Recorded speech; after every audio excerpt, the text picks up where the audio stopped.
Hi, my name is Romi Marie, and this is Coursen's Corner. If you were to describe your current life's purpose in one sentence, what would it be? God, coming in hot, man. I know, I said I was ready. Am I ready? My current life's purpose would be honest. Okay, I feel it right now is to help other women. Okay, help other women what? Figure out who they are and feel comfortable with who they are. I feel like that journey's been my journey. And right now, it's been a long enough journey of mine that I do think God is like, you know what? You've been through all of this. How do you help a young girl or a mom or another woman kind of feel empowered in themselves or feel okay and relatable and not judged in a space? I'm a mom of a daughter. I was raised by women, and I've just evolved so many times that I feel like I'd like to help other women do that. I feel a lot of them get stuck. That's my answer. When you say they get stuck, is that a self-inflicted stickiness? Is that a complacency? Is that a self-sabotaging? Yes. Is that a yes to all of the above? Yes to all of the, not only just self. I think it's, well, as a child, right? As a little girl, I've done like a ton of inner child work over the last few years, right? A lot of inner child healing, EMDR, all that kind of stuff. We can get locked into parts of our childhood that we didn't heal. So we can be acting out as a young child still, like a little girl. Like my parents got divorced when I was 6, and there was a part of me of a 6-year-old that's still in an adult woman, if not dealt with, right? If not looked at, behaving in that 6-year-old way, or a teenager who went through all kinds of things.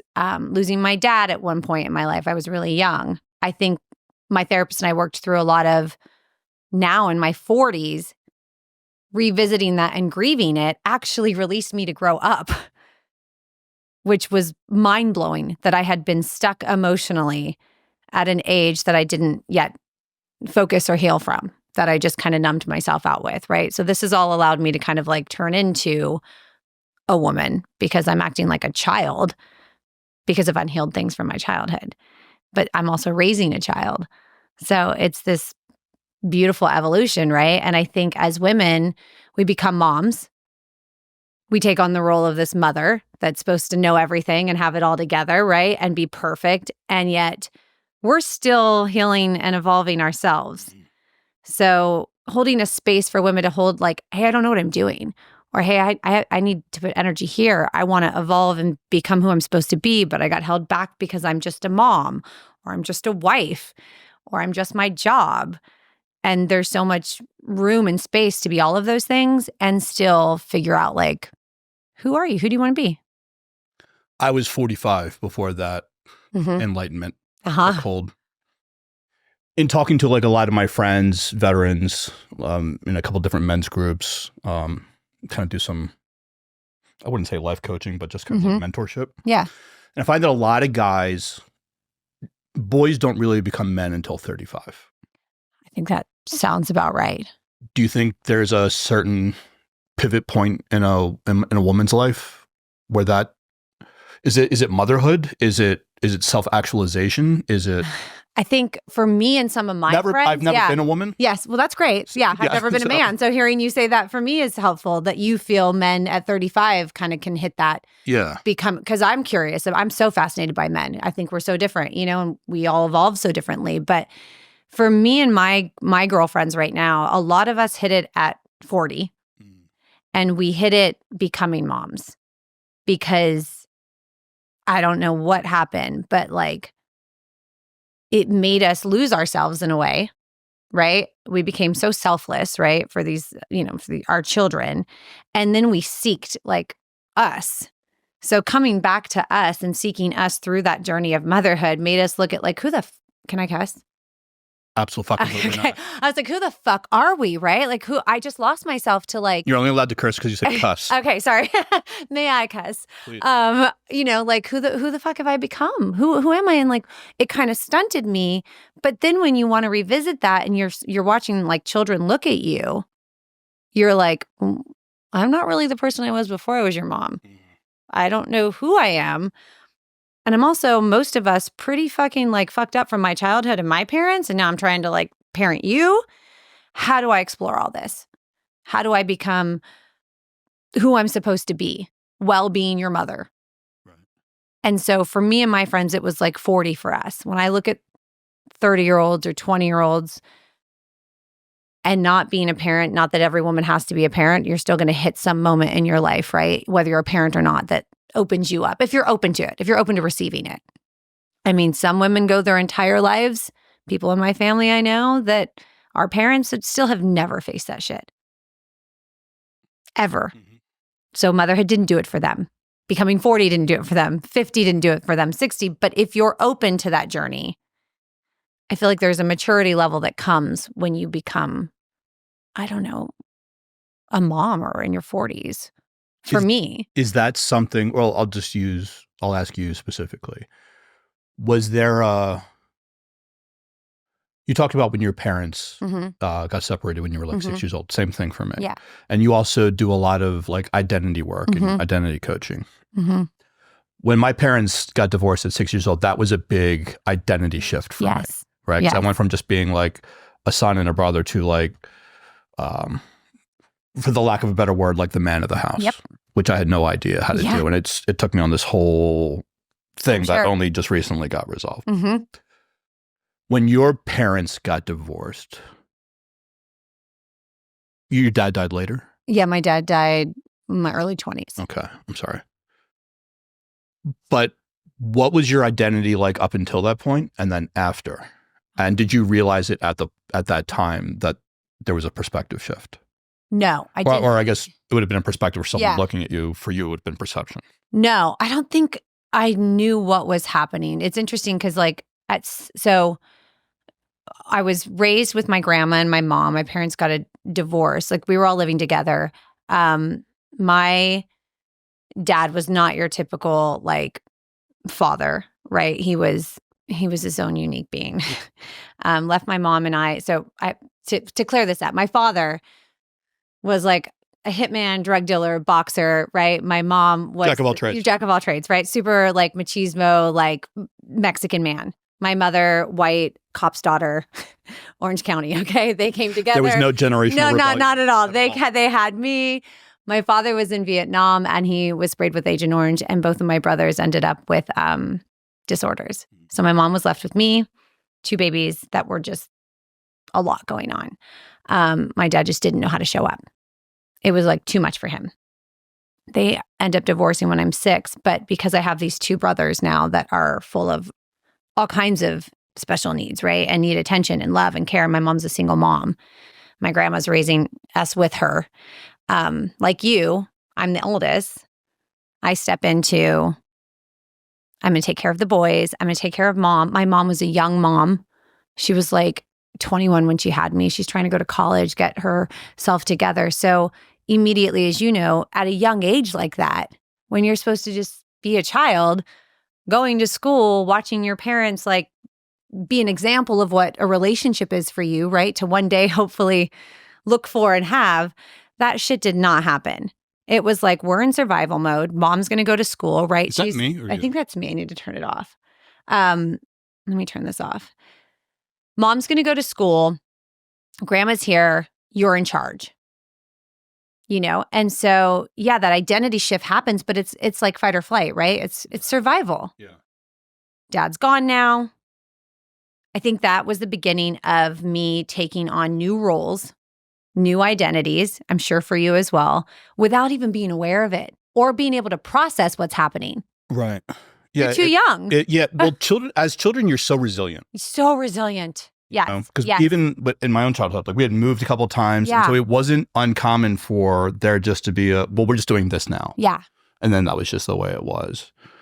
And in some ways that day was like the end of my childhood. Thank you for saying that. That's what it feels like. That is what it feels like. Right. You just don't realize until much later that you were robbed of it. Yes. So when I did my EMDR a year ago and we went under, the first point I went to, which I had no idea, was me as a 6-year-old girl standing on my porch watching my parents tell me they're getting a divorce. I had no idea that image was going to be the first point of pain that I needed to heal from. how many years later, and I'm bawling in a session over that moment. Mine was exactly the same. Are you serious? Yeah. I didn't realize at the time, but I was like upstairs in my bedroom, like playing with Legos. Yeah. Heard him come home. Yeah. And one of my favorite things to do is like to jump in between jump in between them. Yeah. Came down the banister, didn't realize that they weren't hugging, they were fighting. Yeah. You make me cry. And then I like got to have a conversation with myself, like on the landing before I went back. Yeah. Looking down at yourself at that, the fact that you've had that and I've had that, it's like how many other people, right, have experienced that, but not been given the permission or freedom to go back and like love that little kid and give that kid like when I did it, I hugged her. I was like, I am so sorry for what I put you through. You're this lost little girl. And as a mom with a young girl, I look at that age and I go, damn, like, and then you just treated yourself like shit for the rest of your life, And I just had to hug her and love her. And so when you ask me my purpose and stuff like that, it's around the identity shifts like this that happen to us where we take on roles like that are given to us almost without asking for them. Yeah.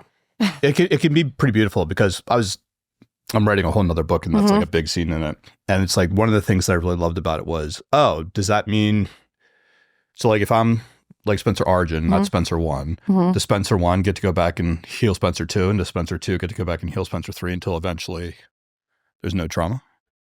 I mean, you're on that journey, you find out, right?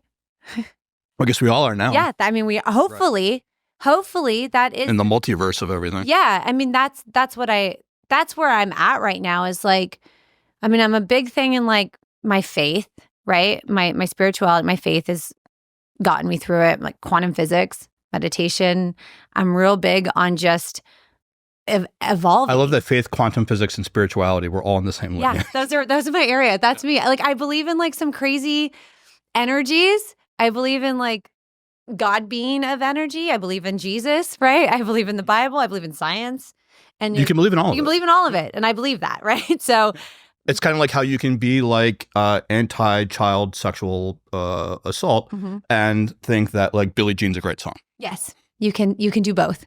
You can think like you can be. That's kind of almost independent. Like that is who I am.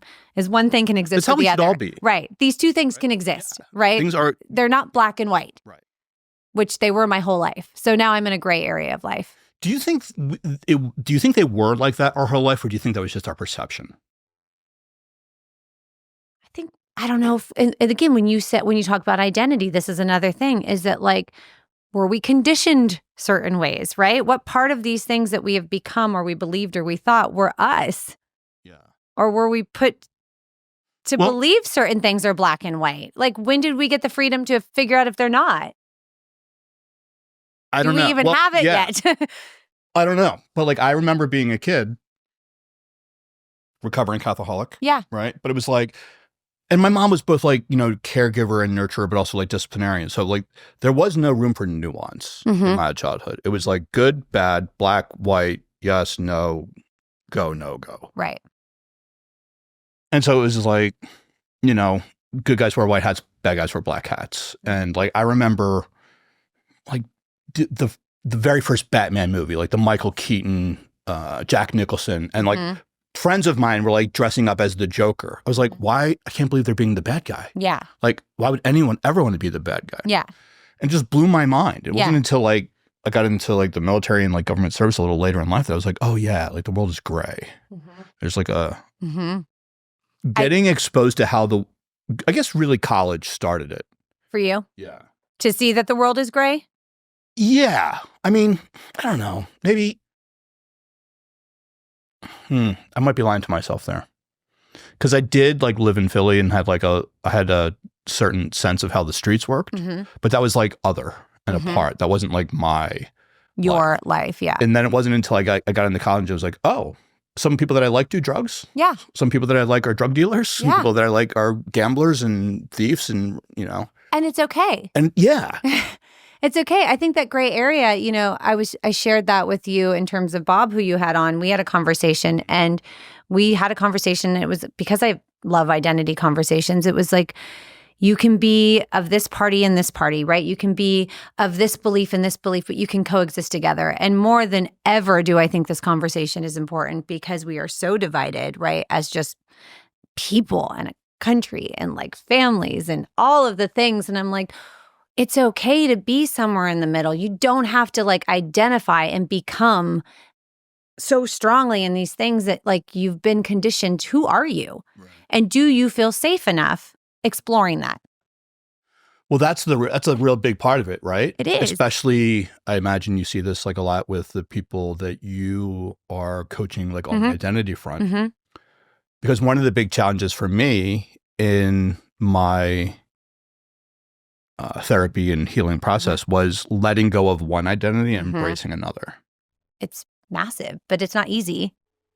No, it's not. Not at all. I kind of equate it to, have you ever seen the meme where it's like the little girl and she's like talking to like God or Jesus or something, and she's got the little teddy bear and he's like, trust me, because he's holding like the really big one behind her, behind him. Yes. It's like, that's kind of like how letting go of certain identities, at least how it felt to me. That's exactly how it feels. That's what I'm saying. Like, it's really terrifying to step out of something like that, right? And to become something else, right? So if you were always this as a kid, or you were this as a teenager, or you were identified as this as an adult, or in your marriage, right? Or in your job, you were this person at the company. How do you then at some point wake up and say, I'm not that fucking person. I'm done. I'm somebody fucking else because I don't want to be that person. That's where I said I feel people get stuck. Because who's telling them or giving them the freedom? First of all, they need to give themselves the freedom and the permission to say, I don't want to be that. So like with some of my clients, when they're like, I want to be this fit, healthy person, and they're maybe overweight or out of shape or whatever, I say, okay, well, the first step is believing you are that. That's the first step. You even wake up and say, I'm fucking fit and I'm healthy, and start being that. But that's with anything. It's interesting you say that, because who was I talking to? Well, actually, I'll say two things. One is that we both know Jordan and Buzz, and one of the things that they were talking about in like what makes their marriage work is that they are each other's priority first and foremost, and then everything kind of stems from there. Because so many of the couples that they coach, everything was going fine so long as the kids were in the house, and then the kids leave the house and like, well, who are we? Right. Like, so our entire identity Again, has identity been, thing right there. Yes. The second thing is how you identify who you are can help you to make those micro decisions much more effective. So like if you're trying to quit smoking, identifying as an athlete, we'll be like, well, athletes don't smoke. Yeah. Like, so what am I doing? Yeah. If I can't be this and do this, because that one is sabotaging the other. And so I think that's a very... You have to believe it though. You really 100%. Have to believe. There has to be intention. Yes. And purpose behind that decision. Yes. Otherwise, you won't have the discipline to stick to it. No. In my entire like 20s and 30s, I had really, as come into a place like through reality TV, like we said, where I did a show. My identity started to become the show, became a character. Producers started to edit who I was. And I watched during these really big years of my life when I was actually supposed to be exploring who I am in the privacy, right, of my own 20s and 30s are messy for most of us, right? Like that's not some chapter you want exposed for everyone to critique, right? But then I watched myself become this person that wasn't probably the journey I would have gone on had that experience not happened, right? So it kind of stunted my growth, right? And so I had to really make up for that later, which is what I'm doing now. But I had to then go, you can call me that. You can see me as that. You can make me popular because of that. I don't, but like, well, who the fuck am I? And the only way to survive out of like massive amounts of people publicly telling you who you are and shaming you is to really believe who you want to fucking be. So me pulling myself out of being completely trashed, on a public level was me actually believing, like truthfully believing that person is not who I am. You know what I mean? Like it's not a weak thing to do. Like it's hard. It's really fucking hard to really believe that you can be somebody else. And so that's what encouraged me to then work with other people that are really struggling, because I'm just like, it starts with you actually just fucking believing in yourself. Yeah, I've so many questions about that. This may come as a shock to some people, but reality television isn't real. Louder for those in the back, okay? It's not right? scripted, but it's pretty close. Pretty close, yeah. And it's heavily edited and redacted and things like that. Yes. Is that something that you auditioned for? Or did you get scouted for that? No. So I was like, it was shortly after my father died. I became a massive drinker, right? That's how I coped with the death. You were in WeHo at the time? I was in San Francisco. Okay. I ran to San Francisco when my dad was dying. Wasn't there when I got a phone call in San Francisco. You got 2 hours, get home, hop on the plane. He's got the plug. And where was home at that time? California, in LA. Oh, okay. In LA. So I flew home, made it in time, watched him die, plug, right? Said goodbye, last goodbyes. Talk about never healing from something. I went straight back home and just started drinking. I had also not healed from so many of my issues with my father. Lack of my father, raised by 2 women. Our relationship just didn't have an opportunity, right, to get there. Yeah. And did the death of your father almost feel like, up until that point, we have all this time, we'll fix it tomorrow? Yes. And then that gets taken and then it was gone. Right. Before I even could wrap my head around this, right? And he was my regardless of he was my everything. He was my hero, right? It's even hard to talk about him. So then I went back home to San Francisco and then just started drinking my ass off, right? And was so hurt by men and so hurt by the loss of him that I just started dating women. Identified as a lesbian, pulled the card out. I'm gay. This is who I am, right? This is who I'm going to identify as. This is the group I'm identifying as, and no men, none of that. I don't want any of that, right? And, fast forward later to why that happened. But then I didn't know. I didn't know why I was doing that then, right? Had you been bi-curious before? I grew up with 2 women. So after my mom's divorce with my dad, she ended up marrying a very, very successful woman, a producer. And I'll say very little on this. I think she did what she had to do as a single woman with 3 kids and 2 with special needs, and my dad being absent. A lot of issues there with me growing up, but that's what she did. And as a mother, now I get it, right? So she raised me with this very successful woman, producer, and a very artistic world of California and LA and Hollywood. So I saw everything at a young age. So for me, as one does on Sunset Boulevard, right? So this was always presented to me as it's an option.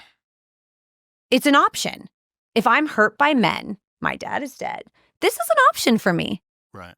It's not taken off the table. You guys don't work. It wasn't stigmatized. Not at all. Whereas if it had been something you had naturally or organically. So I had always been fluid and bisexual my whole life because it was just what I was around. And then it was just a strong identity that I took onto, which was I'm a lesbian. Not even bi. I'm a lesbian, right?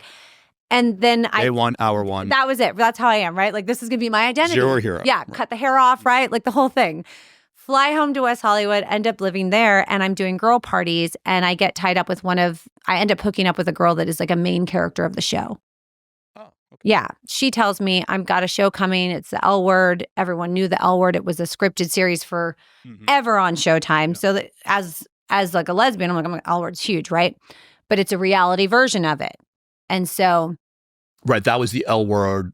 Yours was the real L Word, and ours was the reality version of the L Word. So basically, we started hooking up, and cameras followed, got us. I wouldn't sign, and then one day I signed, and the rest was history. I became a part of the show. I became the next season, the following season, and that became my identity. Was there in a lot of reality TV shows? There's the drama queen, and there's the party girl, and there's the successful one. There's always not prototypes, but you know what I'm saying? Yeah, well, they really wanted, us to emulate scripted characters. Right. So everybody knew you're the mirror of this character. Of this character. I was the crazy party girl, which I was the crazy party girl. I was throwing parties. That was my question. The socialite. Was that kind of like, hey, you're this. You're very free and wild. You know everybody. You're throwing parties. You're comfortable having sex. Like, yeah. There are 5 roles. You're them. Towards that yes. one. Right. And so then when I'm edited, though, that was literally all I was. Well, that's what I think a lot of people don't realize is that they will film you 24/7 for 7 days and then edit it down to a 30-minute. I would be like, will you guys go to church with me? Because I have a great church. I grew up in here, and I think it's really important that we show that the queer community goes to church or that I was raised in. They did not. They don't want that. They don't want that. No. Can you talk about like this? No. No, your algorithm isn't geared toward niceties and pleasantries and look at the cute little puppet doing human tricks with his hands. None of that. So then the 3rd season or the 2nd season, I was partying so much.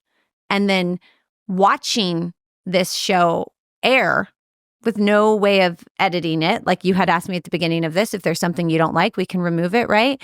At that time, if there's something you don't like, it's not being removed. Sit back, enjoy the show, right?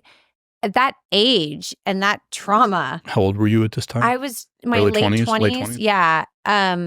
Watching that air and watching myself be now presented on Showtime as this person was like so painful and so hard. Eventually, I was drinking too much that they brought me back for the next season and asked me to get sober to be on the show. And then my journey was sobriety on the 2nd season of the show. So I ended up doing the last 2 seasons completely sober. Was that a challenge? No, it wasn't. It was probably better for me, right? It was better because the first season was so hard and so messy and so bad that now I was the sober girl. Again, this is where you're the redemption arc. Yeah. Then I did really well on season 2 because I got sober and there was this like victory story and she's creating a jewelry line and she's traveling and she's sober. So now I'm that. And then I'm like, okay, identify as that. I was a party girl. I'm a sober girl. Come season 3, I end up exploring with men. I'm the bisexual girl now. And that's when everything just hit the fan and everyone hated me. But now I was like, now I'm this bi girl. So when I talk about this evolution of identity and all that I've been through, was I creating those for me? Well, that's what I was. You know what I mean? I was going to ask. Like, when you're in that party phase, were you partying a little more than you wanted to because you knew it was good for TV? So that's what I've explored, and that's what I've done a lot of work on. Is how much of that was me, and this is identity. We show up. How much of it did I just do to perform because I knew that was my role? How much of that? Even prior to reality TV, when it came to men, how much of my sexuality that I put out there was I doing because I knew it's what they wanted? Right. This is something that's conditioned as a little girl. How much of you're supposed to be the mom of the house and take care of everything did I step into? How much of it do we like? We know what people want. We know what our jobs want. We know what our partners want. We know what for me, it was television wanted, right? Mm-hmm. How much of it are we really stopping and saying, like, is this actually like what I want to be doing or who I am? Well, there's a little bit of codependence there too, right? And I'll use I statements because there were many years in my former profession where I allowed myself to get deployed or moved or rearranged and just pick up my life and just move it to another state or another country or whatever for the good of whatever. Yeah. Right? Because that's what a good protector does. Incredibly codependent. That's like the perfect yes. And recovering from that is kind of what my last few years have been, is questioning, why the fuck are you doing this? Are you pleasing someone? Are you like, what are you doing, Romi? Is this who you are? Yeah. Or are you just continuing to be this like, this person needs this from you. This person wants this from you. Show up like this. And it came to a point where I finally was like, no. What if why am I not codependent on me? Why am I not so aggressively trying to show up for like me and who I am? Why have I wasted my entire life trying to be this for all these people? And maybe because of motherhood, because she stole so much of me needing to show up for her, I got so exhausted at it that I was like, where am I? Where am I? Like in this mix of life that is just happening so quickly. right? That we wake up and I'm like, oh, you're 42. Where the fuck have you been? Pleasing everybody. And no one's even happy with you. So how'd that work out? How did it work out? Not well, not well. Here I am like exhausting myself to just put on my fucking show, right? For everyone. And I'm left with nothing. Like nothing. How did that feel? Man, it like 2 years ago was probably the hardest rock bottom of my life. What happened 2 years ago? I got myself into a really toxic relationship. I got myself into therapy after that. I got sober, and I just ended up realizing that I had to like figure out what my patterns were, right? So then jumping into therapy and getting sober and feeling all this sober, dealing with all this sober, not being able to block it out or numb it out is like a different kind of pain. It's just a different, to walk through this kind of stuff and look at yourself and go back to school for coaching, start a podcast, I'm writing a book, do all these things I've always wanted to do, right? Which you get, like I'm fascinated by people.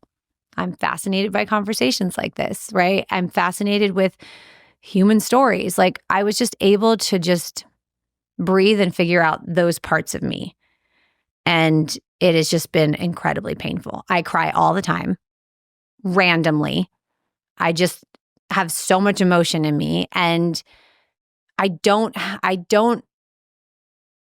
not putting on a show for anyone anymore.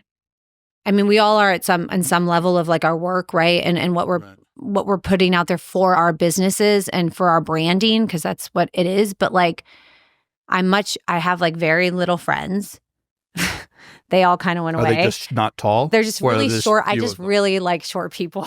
Okay, just really, little people are just cute. Yeah, just little friends. I just like little people. Like I don't have a lot of friends, and I'm happy, and I'm sober, and like I don't need to go out, right? Like I did a fashion show on Saturday, and it was great. But like historically, I would have been drunk. The show would have ended. I would have been partying all night, like trying to please. It ended, and I went home and went to bed. I was like in bed by 10 o'clock. That's a late night for me. That's a really late night for me, right? My sleep is very important to me. So like, it just changed me. And that's me being like, I don't need to stay up and entertain anyone or please anyone. I did my job. It was fun. And I'm going to go home. Have you ever heard of The Second Mountain? No. It's a book by David Brooks. Brianna Weiss has a book called The Mountain Is You. Mm-hmm. There's basically a theory that we go through our lives, and then some for men, it's usually 35, for women, 40, where something happens and we realize that what we had been working for our entire life to that point was not bringing us the fulfillment that we sought. And what usually, that pivot point is usually a moment, a mission, or a mess. Mm-hmm.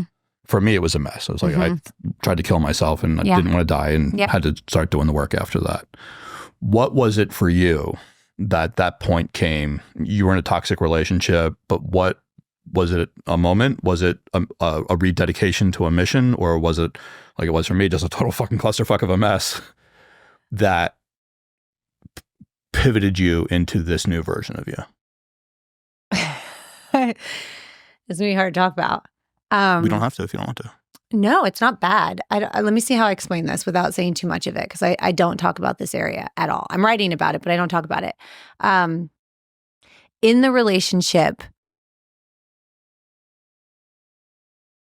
one, I had never been in a relationship like that with a man, right? Outside coming out of my divorce, now with my daughter, I had never experienced that kind of relationship with a guy. That kind of love, that level of love, it was really toxic and heavy. And he had a lot to work through. He was much younger, had addictions, right? Like the me that took care of my father in a certain way, right? My dad he had never healed, right? He had been in Vietnam. He grew up hard on the streets, was a thug to get by, right? My dad was like legit another level of a man. But he needed me. He needed me to take care of him when I was a little girl. So I had to work through that. Like he needed me to be his girl in some way that he could tell everything to. He would tell me everything that I shouldn't have heard at a young age. And I took on this role that like nobody really got him, but I got him and I love him and I'm going to make sure he feels unconditionally loved, right? That was my role with my dad. And I found myself doing that in this relationship, right? Like just very much stepping into like, this person had a lot of traits like my father. I'm stepping into the same role, but in my relationship, which this is like massive daddy issues, right? Like I'm creating, this is when it ended where, I want to be careful with how I say this. It ended where I had to leave. I had to leave. It got so bad that I had to leave. It got so bad that I had to get into therapy. And I'm so grateful for that relationship. I'm so grateful for that relationship because, and I love that person. I love that person till the day I die. That relationship forced me to get help. So like really awful things that are really scary can turn into like really beautiful things. That like got me into a therapist's office going, I give up. How did I get here? Like, how did I get here? I surrender, right? And I don't know if I would have done that without all of that happening. So it was like this beautiful thing that just pushed me into my rock bottom almost, where it was like, okay, I am so bad at this stuff. Like, why? And what is my daughter watching? And what is she going to see? And when do I fix myself for her and for me? Because being a mom is like the biggest identity role that I do have. And I know what I watched. I know how it shaped me. I know why I'm the way I am because of watching my parents. I've never seen a good example of a relationship in my entire life. I don't know what it looks like. Bob and Jordy are the most I've ever seen in my life. Okay? I've never seen it. So how would I know what the fuck I'm doing? I wouldn't, right? So I don't want that for my daughter. I don't want her to watch me be that. So I just went in and was like, okay, like, let's do it. I want her to see me be loved properly by a man, and I want her to watch me love a man properly. I want her to witness that, which I didn't have. I think it's important. I do. It is important. It is. More important than I think I ever realized or a lot of people realize. But it does, I know because I've been a product of not having it, how much that little piece is going to shape her in massive ways for the rest of her life. People like us who grew up with the trauma we had. Have you ever heard the phrase, chips on your shoulder, put chips in your pockets? It's basically that like... Yeah. Yeah. And then you become successful and then you have kids. And this is a challenge that comes up with a lot of my clients, is that they had a chip on their shoulder and they needed that chip on their shoulder to help them become the success that they became. But the trauma that made you successful, if not properly checked, can be the same trauma that destroys you. And the other side of that coin is they want their children to never experience the hardships and the turmoil and the pain that they experience as children, while also in a way recognizing that without that pain, trauma, and turmoil, they're not going to become successful. What are some of the principles or philosophies that you abide by to, even if you can give your child the gifts they never got, still instill them with the lessons that you were never taught? It's such a hard balance, right? It's like such a fine line as like a woman and a parent and putting my child out there. And that exact thing right there is that like, she's going to have to experience some of it, right? She's going to need to experience some of this to just have the grit in life that like we have. I don't think you and I would be who we are right now without it. Okay. But I also want to protect her from everything, right? And make sure she doesn't go through it. So there's been this really hard control release of it. You know, someone told me when she walks out the door, she's God's child. That helps me. When she leaves the house and I can't control it anymore, I'm like, okay, She's in your hands, God, right? She left that house like I trust you with her. Whatever your journey is with her, right? When I left my mom, she wasn't there. My dad wasn't there. I'm God's kid out here figuring it out, right? So that helps me. I think fucking up while she's little has helped me realize grace from my mother, grace from my father, and grace for myself. And like you said, how fucking resilient our children are, how resilient we were. Mm-hmm. So I've forgiven myself, right? For not getting it right with her dad, for not finding a partner yet that's a great example yet, right? For not having everything that I wanted to give her and more. She's so happy. She's so loved. She's so smart. She's thriving in this world. This girl is so loved and so happy. I co-parent beautifully with her father and his wife. We are a tribe. We all come together for her. So that's my biggest relationship accomplishment is our co-parenting. That was part of what I could offer her that I also didn't have. But I'm also okay. Let's say she's 8 now. Let's say I don't get into a relationship that looks like my white picket fence one that I want for my daughter in the next 5 years, right? That doesn't happen. She's going to be okay. She's going to be okay. But what I'm going to show her is me loving myself, me not disrespecting myself, and I'm not going to let anyone disrespect me while she's alive and watching me. You know what I mean? As long as she can see that kind of love that I have for myself, I'm up at 4 a.m. working out.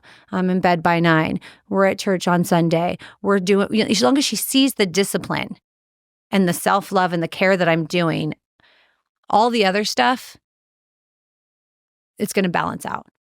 That's how I feel. That's enough of me going, okay, I've done my part. And the rest of it, I can't control.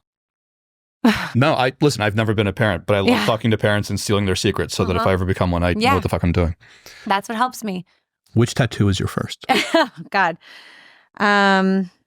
This star right here.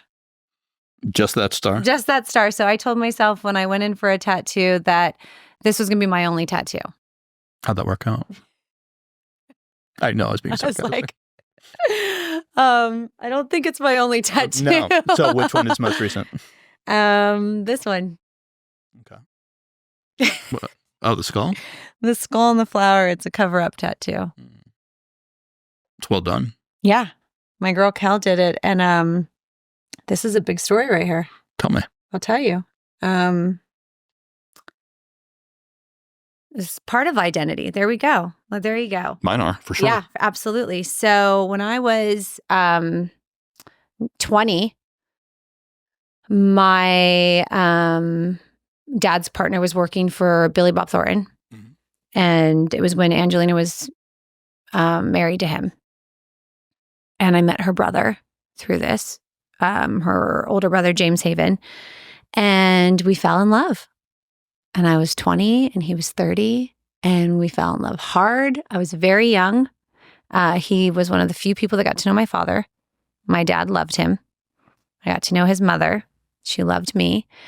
And we had a weird ending where I came home one day and he left a key at my doorstep and I never heard from him again. And I was 20. He had also shamed me a lot about me being like a slut and a whore at 20 because I was not a virgin and he was. And I think there was a lot of issues just around me being too promiscuous and religion and God, but yet he loved me. So it was a very conflicting thing to feel loved and worshiped and also shamed. And I'm 20 years old. And then he leaves. So the abandonment issue kicked in massively at that age for me. I was a fucking wreck. Okay. He comes back into my life. A few years later, our parents die of cancer about a week apart. We come back. I'm in San Francisco. I'm now gay.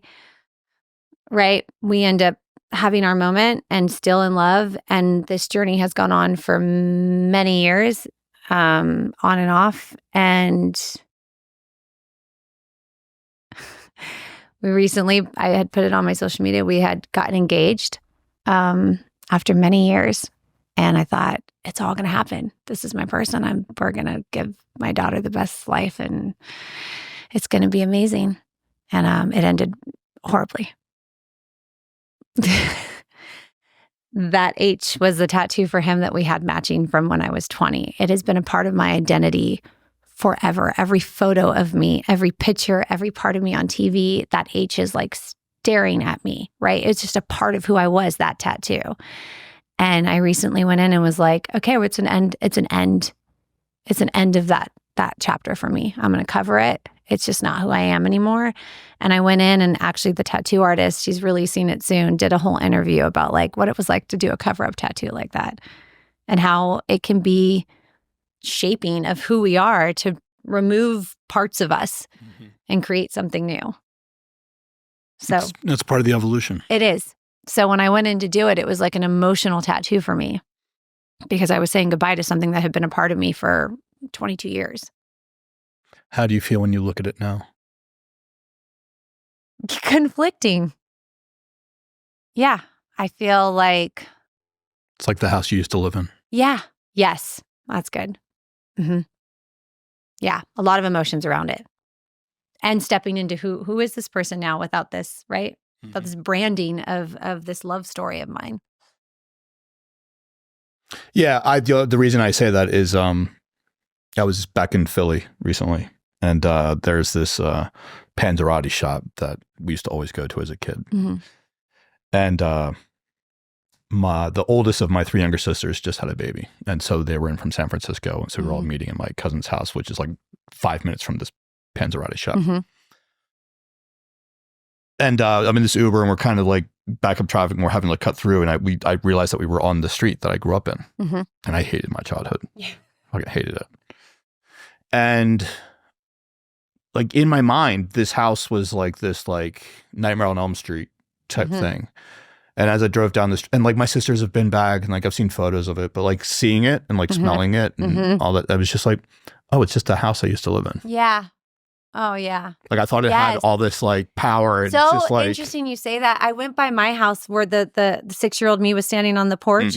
I remember the divorce and remember going there. We went by there a few years ago, and that's how I felt. I looked at it and I was like, it's just a house. It's just kind of like a rundown little house here in Anaheim. You know, it's not as big and powerful like as I've...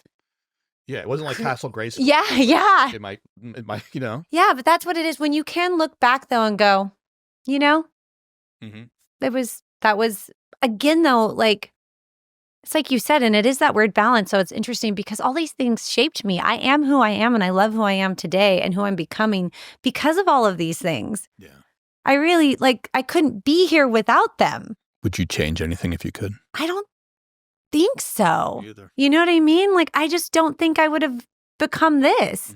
So then it's that interesting question you asked me as a parent, like, do I let her, you know, live? Who does she become in it? And just give her the one thing that is, hey, I love you and I'm here for you. Yeah. The one thing I have given her and she's got a strong relationship with is God. Like, go out into you got God. Like, hold tight, you know, but like, how much do I really, as a parent, try to like prevent?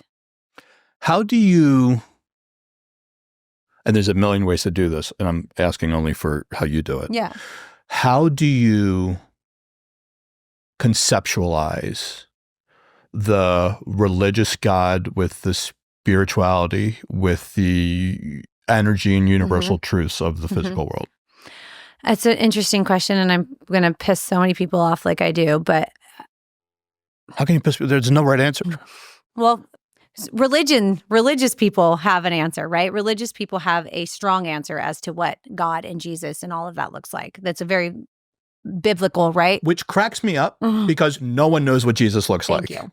So for me, I was raised in the church, right? An Episcopalian church. My grandmother was Catholic. So yes, we had the rosaries and holy water in the hall. She was a nun. Episcopalian is like Catholic light. It's like Catholic like. So I was raised, I'm Mexican, so you're like naturally born Catholic, right? That's like part of it. Yeah, like, I'm Irish Italian. Right, that's what you are, right? Yeah. That's who you are. Born with a rosary. Right, exactly, right? My dad like killed everyone. He was like, dear God. And I'm like, Dad, that's I was just not, choking not how it works. So I was raised Episcopalian in the church. affirming of gays, affirming of everybody. There were women pastors. So I was raised in a private school, at religion, at church on Sunday, but there were women, gays, every walk of life. That's how I was raised. So that's what I thought it was. That's what I thought, like everybody, right? Get a little older, become reborn Christian in my 20s, right? Not an Episcopal church, but like I go the whole rebaptism, right? Trying to save myself, right? And it did save me. Exploring my faith has been a big part of my life. I've always been seeking more. I need an answer. I need an answer. God, give me an answer as to this world. Like my brain can't just think that this is it. It just can't be okay with it. So it's just never been okay with it. So I'm constantly trying to learn or seek like answers, right? And then eventually you realize you're not going to fucking get the answer, dude. Like you're going to have to just stop with like, these are the right answers and rules. And how do you feel living in this universe knowing that you actually aren't going to get them? Nope. I'm not even sure that there are answers. Right. So instead of everyone walking around like shaming everyone and deciding what these answers are and it's by the Bible, it's like, you need that because that helps you. And I get that. And maybe if that's what helps you stay in line or whatever it may be, then so be it. But the reality is it's so much bigger. God to me, and I talk to people in my coaching sessions because a lot of lesbians come to me because they watched me on the show, right? They come into sessions with me. I know that, right? So they also feel like they can't have a relationship with God. And then that breaks my fucking heart, right? Just because of their childhood religion. Because of their religion and how they were raised, they're not welcome to share that relationship with God. And so I hold a space that's like, oh no, we're going to like get into this. Like God is so much more than that. And we all have access to it. It's within you. It's what you're part of the God, right? Like you're a part of it. There's energy. There's your mind. The Holy Spirit can be your quantum physics, or it could be the third Trinity. I don't care what it is. Yeah. Are you listening to yourself?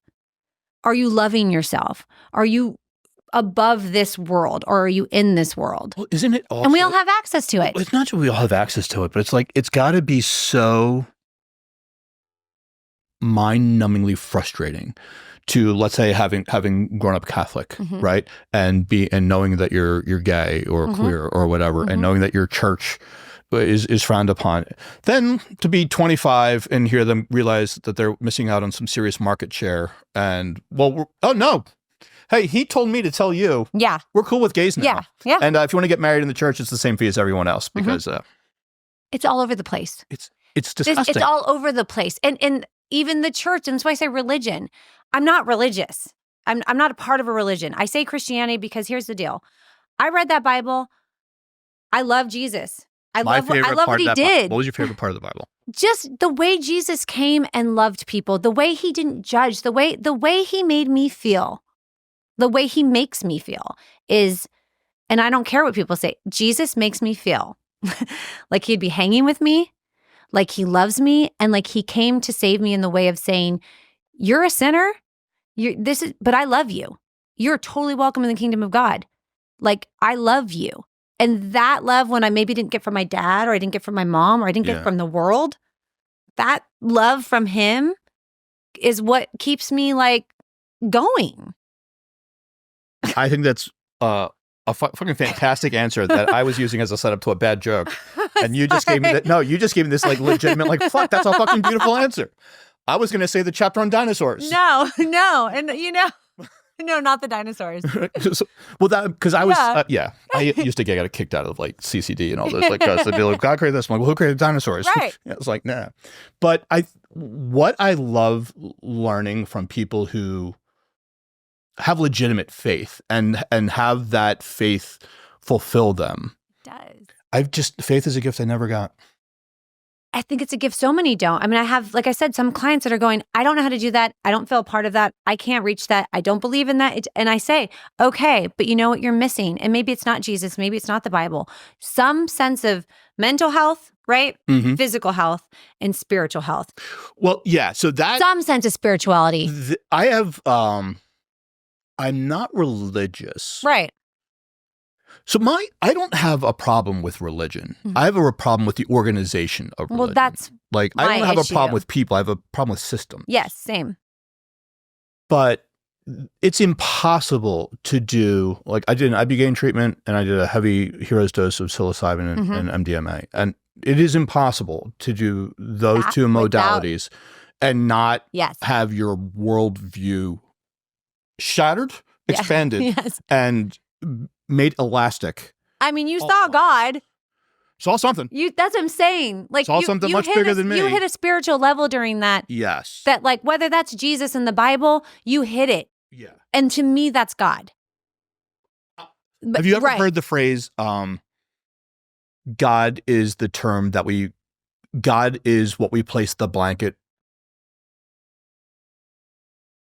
God is the blanket we place over the unknown to give it shape. Yes. Yes. Yes. And I was like, I can agree with that. I told one of my clients, and I read this in one of the things I did. For me, God is the father, right? He's the father because I needed the father. Because I was raised to believe that the father is the man that like supports and loves and all that. So visually and how I connect to God is he's my dad. But if it's your mom, if it's a loving mother, if it's a loving energy of a woman, then that's your God. So like stop kind of thinking that the relationship with God is what our world is telling you. Or what someone else has told you what it is. You decide, what does it feel like to you? Is it your mom? Is it not a person? Is it the universe? Is it energy? Is it math? Is it science? Are you like, I don't care. Just tap into it.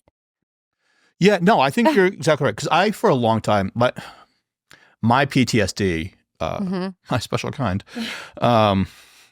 was a lot of survivor guilt. Why did these guys go down? Why didn't I? Why did that happen to them, not to me? Yeah. This, that, the other thing. It was more than I had no problem doing anything we had to do. Yeah. Do it again in a heartbeat. Yeah. It was the survivor guilt for me. How did you work through that? About 26 weeks of cognitive behavioral therapy and then several assisted modalities. Do you feel like you were supposed to survive and you're grateful you survived? So this is where this comes in. So I had always been like, why this, why that, why, right? And then on the very last journey that I did, because I've always been I've been carrying a gun longer than I've been carrying a phone, right? I've a knife, this, that. So there was this group of us, and co-ed, and there's one female in the back, and she was from South Africa. And she was like, oh, like, and Buddy and I were talking, like, yeah, the first time I met Spencer, like, he had this, that, like, he had like even a trainer for the knife he was carrying, which I thought was kind of cool. And he had these like zip ties, and he's like, I was like, I mean, these? And she's like, why do you carry all this shit? I was like, she's like, are you ever going to be in a gunfight? I'm like, I don't carry it for me. I carry it for like other people. And she's like, man, that's just weird. Like, it's, and so, the rest of the conversation, I wound up running into her again, like 2 months later at another veteran thing. And she's like, hey, I felt prompted to tell you something. I don't know how you're going to take it, but just hear me out. She's like, I know you're like doing this work and you're healing yourself and you're like, and you're trying to like manifest your partner to come into your life. But she's like, I just got to tell you, like, if I was a woman who was interested in you and I got to know you and learned about you, but I still saw that you were carrying a gun and a knife. She's like, that wouldn't make me feel safe. She was like, that would almost make me feel like you were inviting something in to prove that you could still like do it. Opposite for me. Right. So, but what she said was, she's like, so I was like, well, it's not for me. Like, she's like, when have you ever had to like, I was like, never. It's like, I don't carry it because I feel threatened or I feel intimidated, but I don't ever want to be in a situation where someone's hurting others and I can't do anything to help. Right. Whether that's a school shooting or what have you. Like, we live in a crazy place. Yes.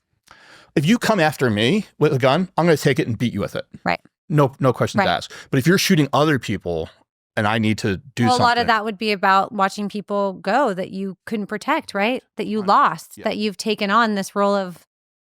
But what she said to me was, maybe the reason that you haven't had to do it and the reason that you didn't die was because the universe has your back. I was like, it's like, fuck, maybe the universe does. Yeah, but that's what I'm talking about. And like, even with me, like, and with you, like, God, for me, I'm going to use God because it's how I speak. But that's why I think if she had said God had your back, I would have shunned it. You would have, but because she said the universe, I was like, I can. The universe is God. Not saying it's not. Right. That's what I'm saying. Not saying it is, but not saying it's not. Right. Same. Let's say somebody needs to put it in that perspective, right? Let's just say the universe, the energy, that's the verbiage, the karma, whatever it is that kept you here. And I do believe it. I don't understand it, right? I don't understand it yet. I seek it. I read. We all are, right? I seek it. Why you, right? Why you and not that person, right? Like, why did I come out okay and my brothers didn't? Why did those chromosomes just not hit me? My dad died of Agent Orange, hitting him. My brothers were affected. How did I not get any of this, right? Like, why? How are we missing these things, right? Because the universe or God has plans or ways of using us. And it's are we going to step into what that is? Are we going to find it and use it? Like, we're not here to self-fulfill, right? We have a purpose.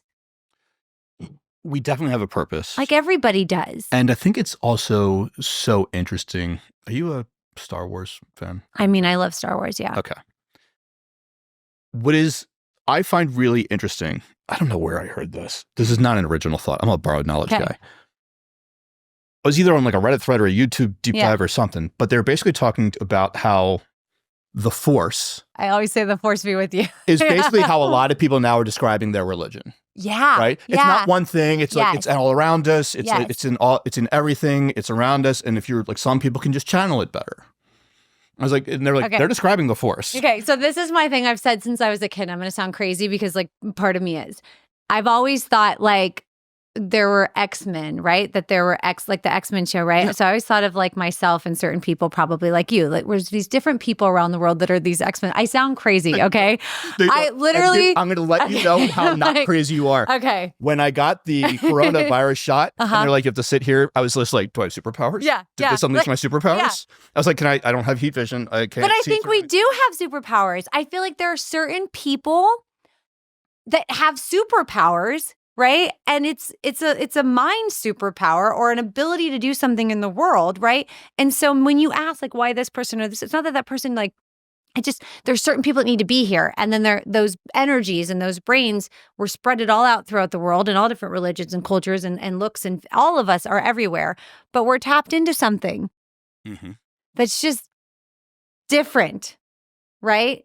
And if we use it for good and it doesn't destroy us, even addicts and crazy people that are those X-Men, right? That just can't handle the knowledge and ability that their mind is going to. So they end up, destroying themselves, right? But they're just incredibly intelligent people with like too much. I feel like those are people that are sprinkled, and I meet certain people. I meet you and I go, that's an X-Men. That's one of my people out there. Like, I also think, so again, going back to, I met this family thing with my new niece, who at this time is 6 weeks old. Well, no, it must have been a little longer. You can't fly with a baby at 6 weeks. No. However old a baby has to be before you can start to fly. Okay. She was that old. Okay. She's like this big. Yeah, they are. But I'm watching her eyes like dart around, and they're like sponges, like taking everything in. And I wonder, like, do kids see the world differently than we do? I would imagine. Right? And like, what I think it'd be a really cool study if, I don't know how you do this, but basically like, I know, where kids were almost like, they were cared for and loved for, and, but like that nothing wasn't impossible. I mean, nothing is at that age. Right? Nothing is impossible at that. That's where I, like, when we're children, I'm almost trying to tap back into that right now. Like, I'm almost trying to get back to a space, I don't know if it's possible, of like, remember when we were little, before that 6-year-old? The way we viewed and saw and took in, and like endless, everything was magic. Everything was possible. Everything. You could be whoever the fuck you wanted to be. You were going to be them. Like, everything was so, and then it stopped. And then we just go, and then we die. But like, what if we start trying to tap into that, like now at this age, which I'm trying to? What if I looked at my 40s and 50s and 60s right now and I was like a brand new baby in the world with everything is fucking possible? Yeah. Like, truly though. I'm not like saying it like age, I say that like age doesn't matter. It's just a number. But like, do you believe it? Well, can you do that? Chris Rock has that great bit about, we tell these kids that you can grow up to be anything. Yeah. That's not true. No.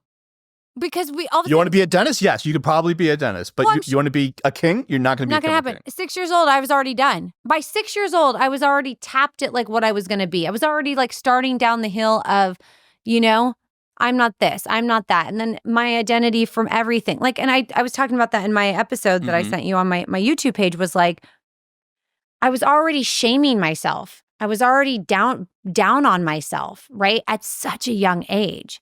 I went from Christmas, right? Being a little girl who baked a piece of cake for Jesus in my easy bake oven, put it on a balloon, wrote a happy birthday note to Jesus, and sent it into the sky. Okay? Like, that's where my childhood head was at. That was possible. That's going to heaven. That balloon's about to fucking take this happy birthday to Jesus. Okay?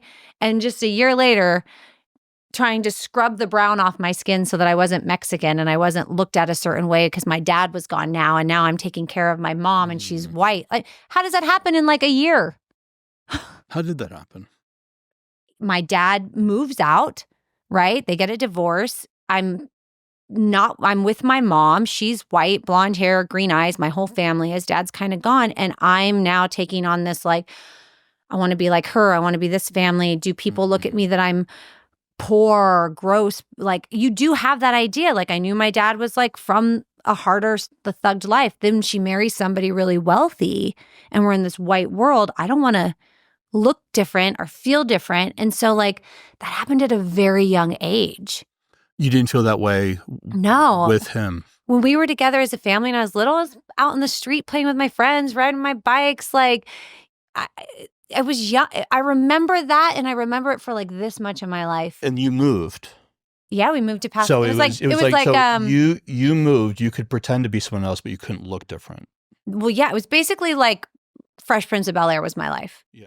Literally, I went from mom is now on welfare, dad is gone. She's in school, grandma's raising us. She did everything to make sure we looked like everyone at school and not poor, right? We always still looked. And I felt like we weren't because my grandma had a house and she was raising us. But like I knew we were. And then she married this woman and we moved to Pasadena into a huge house. We had a Jaguar, we had a Land Rover, we were going to the Grammys. Olivia Newton-John was in the backyard, like overnight. And I'm now like ashamed that I'm not really these people. I'm just this little Mexican girl from Anaheim. Like, was that self-interpreted? Totally. So when you say like a little kid with like everything's possible, how quickly it can change for us at a young age and be stripped of like anything is possible. I shouldn't have been thinking that at that age. No, none of us should be thinking any of those things, right? Age. At that age, I should just be playing and happy and here's our life. And instead I'm sitting here like imposter syndrome at like 10. You know? I still get imposter syndrome. Yeah, like, how did I get here? Why am I here? Like, and like, it's funny because you asked me, like, and I said this in the interview, you asked me my name and only now am I, like, I was born Romi Garcia. But I lost that name in high school because I wanted to identify as being white with my mom. So I took her last name. Like, nobody see that I'm that, right? Yeah. And took a journey of exploring to finally be like, no. My daughter said to me recently, like, she's in a private Christian school. Most of the kids are white. Okay, that's the reality. I hate it, but there's not enough diversity in there. So she sees her darker skin. And she had mentioned something to me like a few months ago. And it was so triggering because I was like, oh no. Like, we are going to like love this part of you. We're not going down that, you know what I mean? Like, I've been here. So when she's coming home and talking about like Taylor Swift with all the girls at school, I'm like, do you know Selena Gomez? Like, let's put it in your head, like the beauty of your color and your culture. And like, let's like highlight that you're this Puerto Rican, Italian, Mexican little girl. Plus every summer, all of her white friends are trying to get darker than And her. I told her, and you're going to age better than all of them. So you know, you can enjoy this right now, but you will enjoy it later. So, but like, I see how it shapes like such a young age. And I was like, I watch my child lose that. I watch her in little ways lose a little bit of that. But the other day she said, I'm going to be the president, Mom, and I'm going to be an actress, a famous singer, actress, and president. I was like, fuck yeah. because you're in your brain, you can be all that. Yeah, it should be the female Arnold. There you go. Right? I was trying to think if there had been another, I was Ronald Reagan, actor turned politician. That's right? what she wants to be. There's Schwarzenegger. Yeah. Oh, no, Fred Dalton. He was the senator of Tennessee. But there hasn't been a woman one. I'm trying to think. Has there been? Oh, no. Wait, Cynthia Nixon didn't win. She ran for mayor of New York or something? Actress. But she wants to be president first? Actress, then president. Actress, then okay, yeah. Otherwise, you can go like the Obama route, which is like president, then producer. Then starring she wants both. And the fact that that's what she wants is great. How old is she? She's 8. What did you want to be at 8 years old? An actress. She is my child. Does she have an agent? She does. Okay. Yeah, she booked the Starbucks commercial with me. So I went. She wants to do acting, and I recently got her an agent, headshots, all of this. I feel like I am the perfect mom to do this with her because I have been in it my entire life. We are not in LA. I feel like this is a good area for her to just explore that, and there's enough of an industry here for her to express herself. Is it what I would have wanted her to do? No. But do I feel like I'm the fucking mom to like? Well, at 8 years old, I don't think she's like, Well, you can book something. No, but I'm saying I don't think at 8 years old she has to decide she wants to be an actor. She doesn't have to decide, not at all. So she really loves it. She's auditioning. She is submitting. She's like into it. So when she went to the Starbucks one, I went with her, and they ended up booking both of us. So we got to share her first commercial. That's very cool. Together on national television, which was like such a moment for me, and I'm proud of her. Like I will support her in whatever she wants to be. I will protect her. I will support her. I want to talk to you a little bit about the book, the podcast, the YouTube channel. How long ago did the podcast start?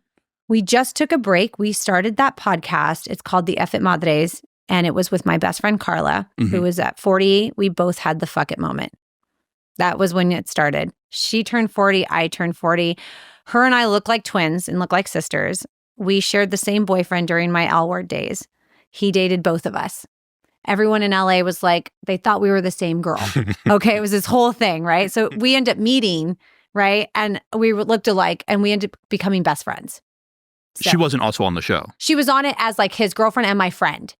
Yeah. She wasn't gay or anything. She became my best friend, and everyone knew her from the show. So we've maintained a friendship for years, right? And we have our daughters. We're just very similar, very different, but very similar. Well, I was starting basically coming out of that relationship. She's coming to me going, I don't know who the fuck I am anymore. And we were like, do you want to do a podcast? And she was like, should we just do it? And we just said, well, fuck it. Let's fucking do a podcast about this shit, right? About being a mom and saying fuck it. Yeah. So we couldn't call it the Fuck It Madres because I don't think that would go over. But we didn't. So we said F it. Mm-hmm. We are the F It Madres. And so we were 2 Latinas, right? Embracing my culture. She's a Latina too. We're going to have this podcast. So we've been interviewing moms. It's been incredible for the last 2 years about them saying fuck it as a mom. Mm-hmm. Not before a mom, but as a mom with all the responsibilities, everything relying on you.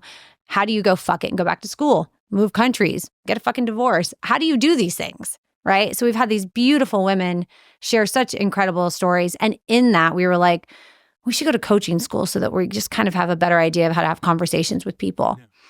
I never thought I was smart. She's a UCLA graduate. She's so intelligent. I've always identified as an artist. I'm a makeup artist. I'm a performer. I'm not school smart, right? I did it. I signed up.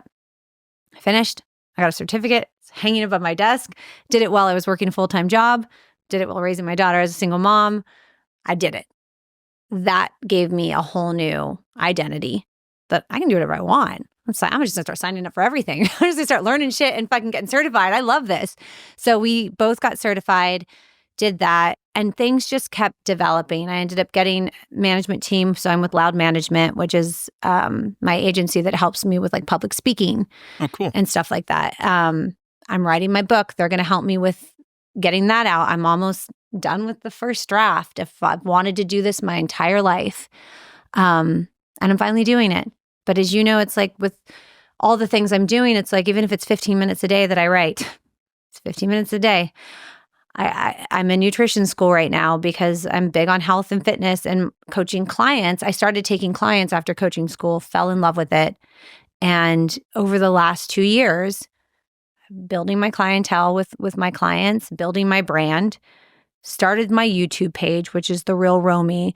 When we stopped the podcast, it was because we really started to go in different directions. And we told each other, if this ever feels like a job, we're done. Yeah. This is never going to feel like that to us. And we started to feel it. And we checked in with each other and we were like, how's this feeling for you? And she was like, I think we need a break. And I was like, same.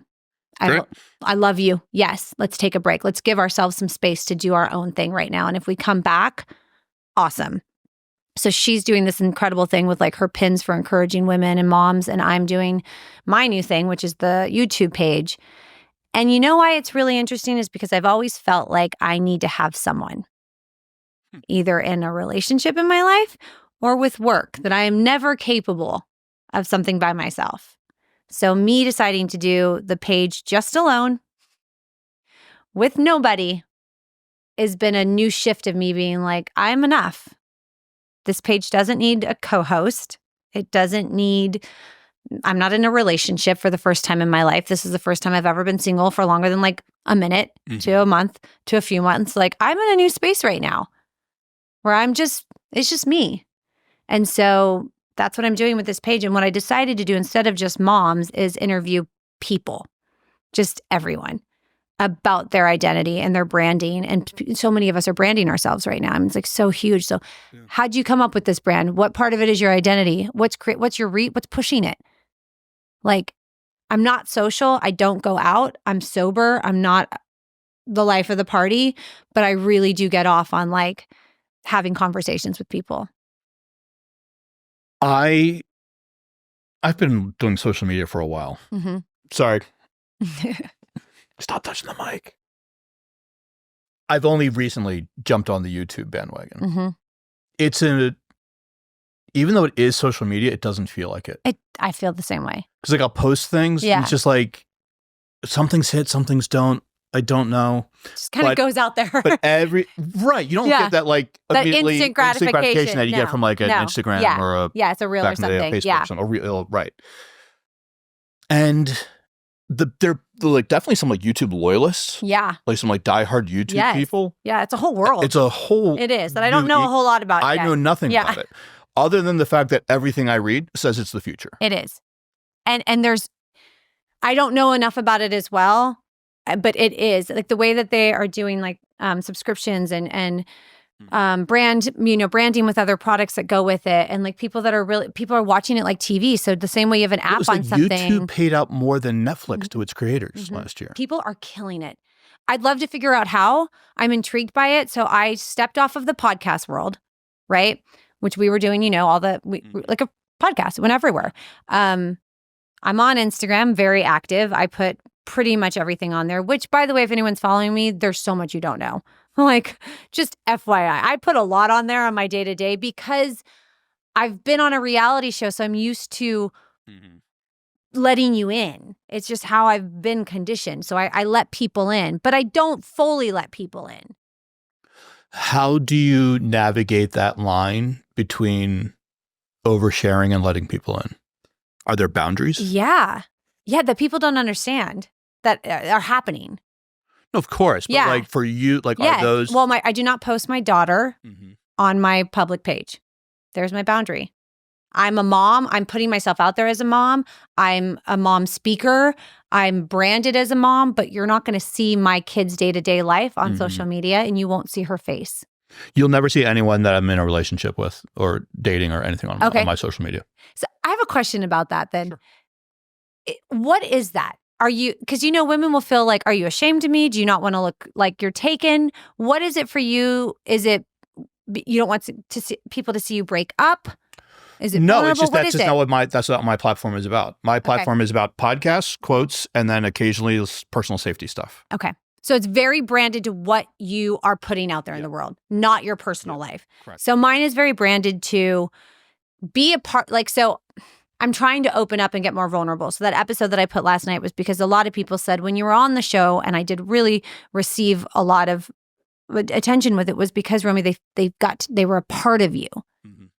Because I've been so blocked off and curated as to what I do post, people have a disconnect from me.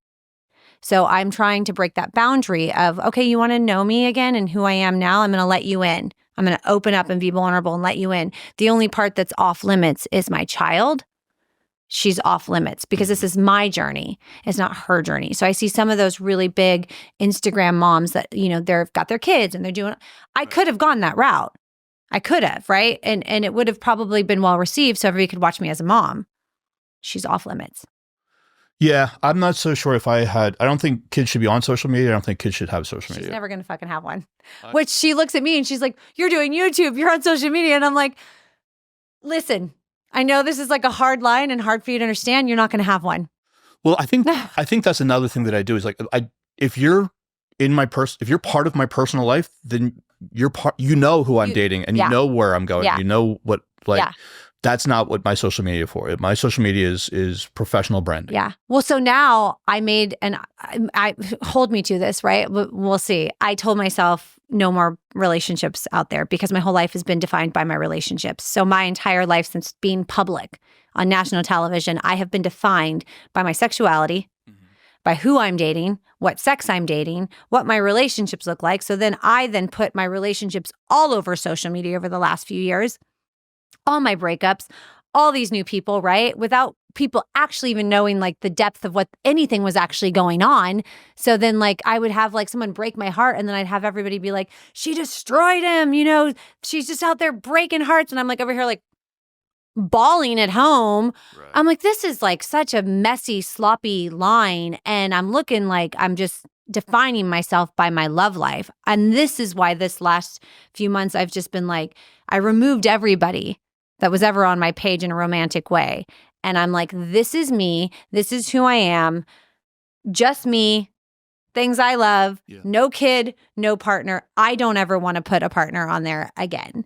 That is not my intention to be identified in my love life ever again.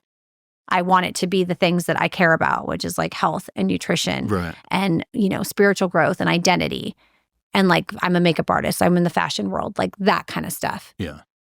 Anything deeper than that, like you said, like if you know me, then you know what's actually happening. Yeah, and which isn't to say that I'm like against like talking about personal stuff on the podcast and that can get shared. I do it. Yeah, absolutely. 100%. I just don't I had eggs for breakfast is of no consequence. And I do that for me because I do nutrition coaching. But that's in your lane. It's in my lane. No one's coming to me to know how to make an omelet. So I have women come to me that go, I want to get in shape. I want to look like that after a kid. At your age, like, how are you doing that? Okay, well, this is what I'm doing. This is what I'm doing. So let's get on a call and let's do it. Yeah. And I find, and this was like in those events where I do post something or share something personal, it goes fucking bananas. Because people they want to know you. I posted a picture of my refrigerator. Yeah, they want to know you.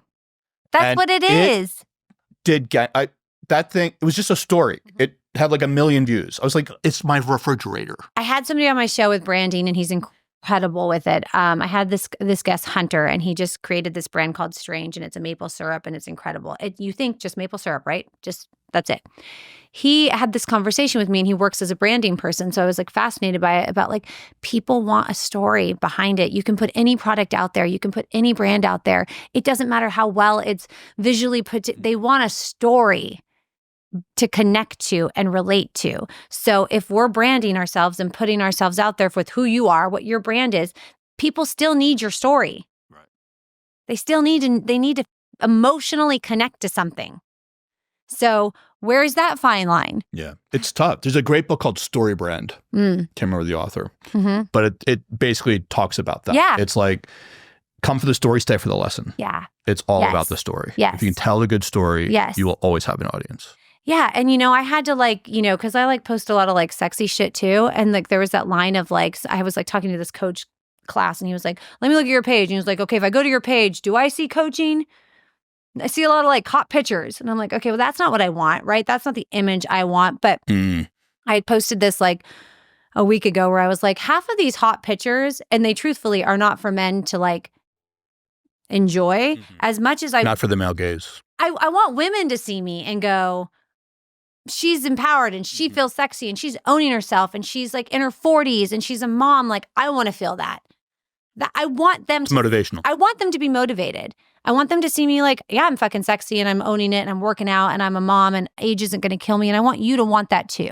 Yeah, I have a buddy of mine, Brad Womack. He's been on this guy looks like he just walked off the set of a Marvel movie. Yeah. He's like 52. But he probably wants men to see that, right? Well, he's in this second mountain thing where he's like, he wants to be a motivator and an advocate for fit over 50. Yes. And that's not going to work if he's got like a beer gut and he's wearing a sports bra, right? Right. Because he needs to act as if. Yes. And so that's what he's doing.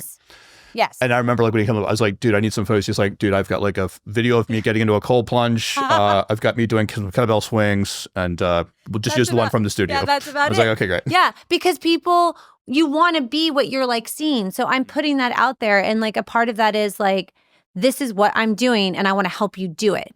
Right. It's consistency. It's about getting up every fucking morning at 4 a.m. I'm working. I do these things. Well, you know what's so funny is that you say that the photos of you looking how you do aren't really for men. They're for women.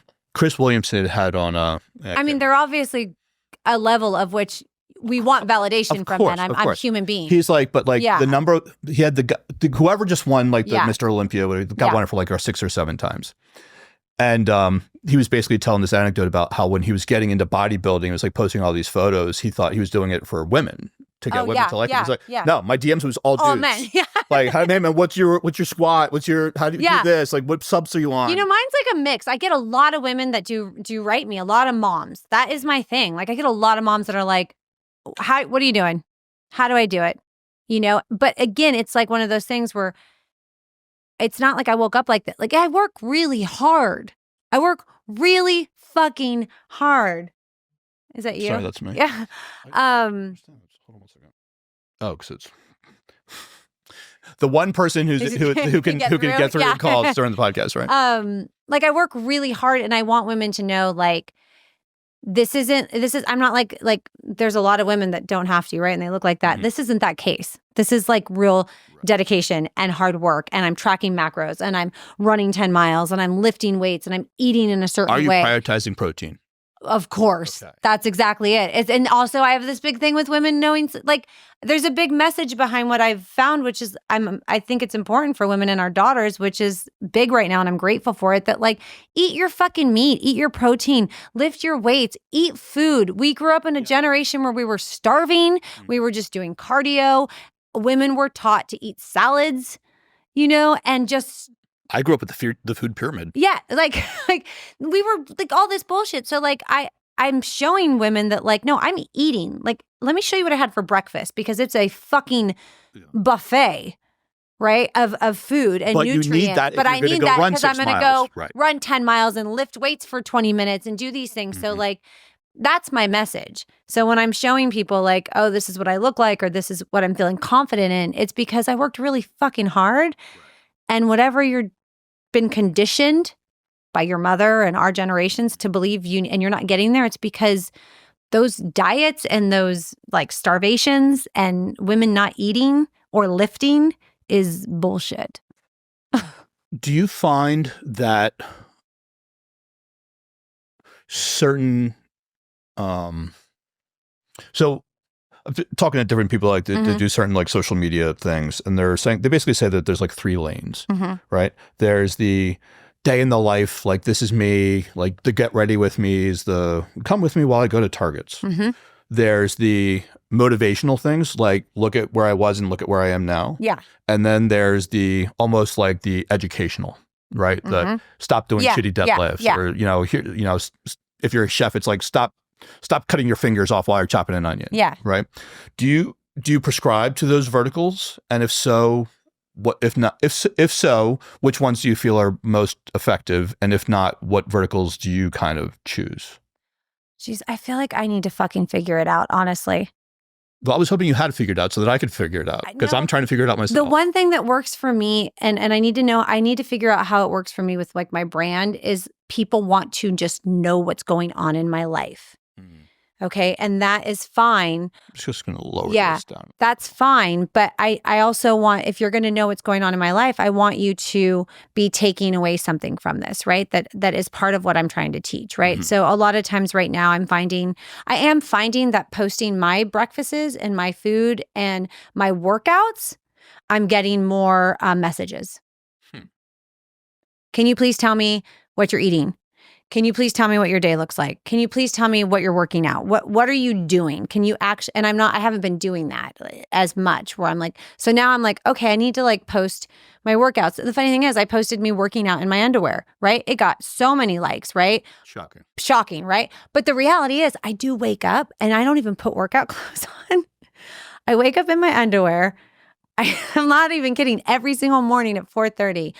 I get my like LMNT like salts. I get myself going. I have my matcha tea. I wait for my coffee, right? I get my protein. I take my creatine. I'm in my chonies, in my shirt, and I work out before I wake my daughter up and before I start my day. You can do that if you work out at home. I work out at home. You work out at Equinox, it might be fun to a little bit different, right? But if you're a woman and you work out at home and you're finding excuses and your kids and you got to get them up for school, my daughter has to be at school by 7:40. I have to be at work by 8. Yeah, my sister gets up every morning and does a 5 a.m. accountability ride with her Peloton crew because she from 5 to 5:45, that's her time. My time is from 4:30 to 5:30. So do I need to get up and put my Aloe clothes on and bust out my Stanley and look cute at the gym? I don't. I can literally work out in my living room in my underwear and feel great and then wake the house up. Right. So when I posted that, it's like, yeah, is it like, I get it, right? I'm in my underwear. I get the reaction and that's fine. Like I know that part of me wants that too. Was it clean underwear? Clean underwear, but I did sleep in them. Okay. We'll take it. Judge's ruling? I literally woke up and work. That's what I do. But did you wake up, set the camera up, then get back in bed to film yourself waking up? No, I didn't even brush my hair. Those are the ones that crack me up. Get ready with me. It's not all staged. Okay, those women that like are doing all that, like this is literally, I have no makeup on. I have not brushed my hair. I've had my coffee or my matcha, and I'm literally just going to work. I want you to see this is what I do. And it got a really good reaction. So I was like, okay, well, maybe I need to just post more of like actually what I'm doing so that they see what I'm doing. And maybe that will be received well. So then they would want to also just get up and go. Well, it adds to the authenticity. I think so. So that's what I'm learning. There's in 2012-ish, whenever Instagram started, that was social media. Right, because there wasn't a lot of maybe you liked it. Yeah, or it you was didn't just like raw, it. real, It was whatever just you it was put basically out. like if you traveled, you took a postcard, but you just instead of turning it into a postcard, you just posted it. Yeah, and then there was like a couple different filters, and that was about it. Yeah. Then I think you could start liking things. I think what the big metric back then was how many people followed you. It was because like Action Culture hit like 1 million people, or maybe that was Twitter. But now it's such a game. But like, now it's social engagement. It's totally. Now it's about watch time and engagement, how many comments, and was it saved and shared and. It's a lot. Screenshotted and it's a lot. And I don't know how to like edit myself like and turn my face into something else. I use filters like everybody else, but I don't like a lot of those pages. Like I don't know how to even use those yet. So even with my YouTube page, it's really raw and real and unedited. So like my best friend Jenny was like, we're going to need to like make this look a little more professional. And I'm like, but I'm kind of enjoying just that it's me with a camera, not edited. Like I'm just kind of almost going that direction because I've been so edited and everyone's so edited. There was somebody who was doing a workout YouTube and it was this dude in his garage, literally with a camera, like old school, and it like blew up. And homie was just like with his camera working out, not like all these like influencers, you know, in Austin in their ice bath and like getting out and like doing their sauna. It was none of that shit. He was just legit like old school Gold's Gym style, like in his garage. And I saw that and I heard that. And I think because I've been so edited from my past, I was like, I'm just going to put a camera on and I'm just going to have raw conversations with people. And then I'm going to turn it off. Yeah. And then I'm going to fucking post it. A lot of Rogan's success was just unedited. It was live. Yep. And then Jamie turned it around and 90 minutes later it was on YouTube. That's what I do. Or on Spotify. You'll see on my YouTube pages, I'm like, how do I turn this off? Like, and then my friend's like, you don't need to put that on there. And I'm like, but it's kind of like my thing. I don't want to be edited like that. Also, as people watch, they'll learn when you finally learn how to turn it off. And then they'll watch me evolve into like, you know, but be a part of it though. Be a part of the journey. But that's so important, is learning how to do it. I'm learning over time, right? Yeah. Like that's part of the journey. Yeah, I'm learning what I want or how to do it. But again, this is like the branding and the identity and me figuring that out. And I think right now I'm in a space, and maybe it'll change like as we do, like where I just want it to be like really raw.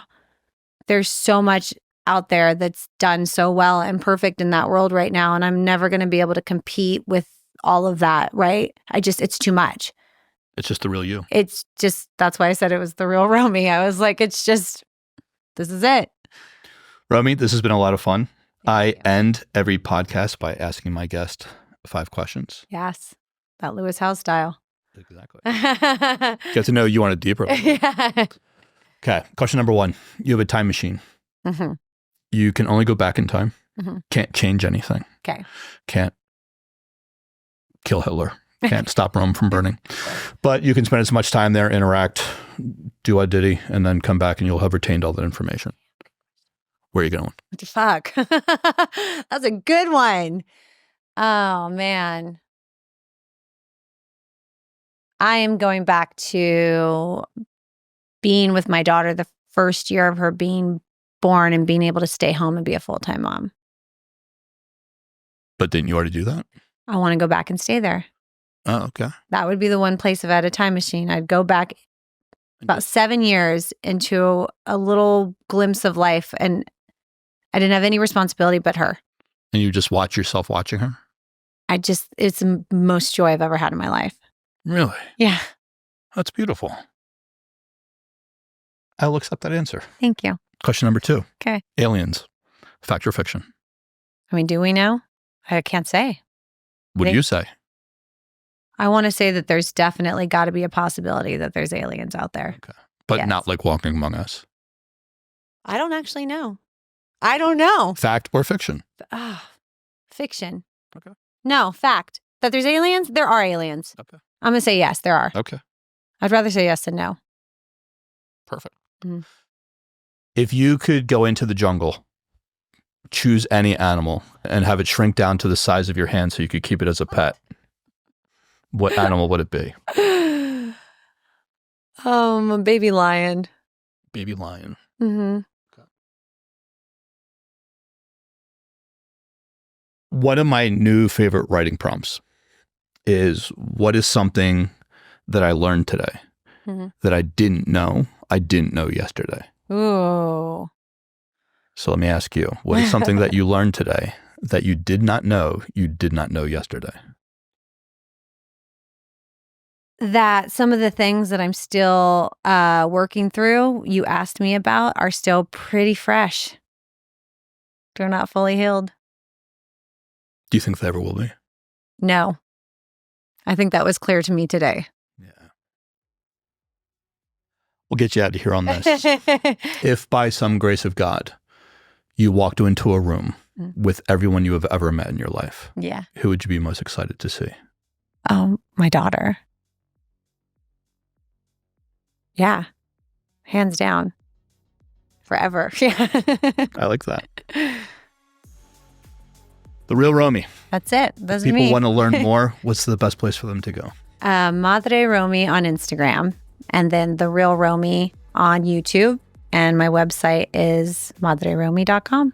We'll put them all in the show notes. Thank you. Thank you very much. Thank you. Cheers.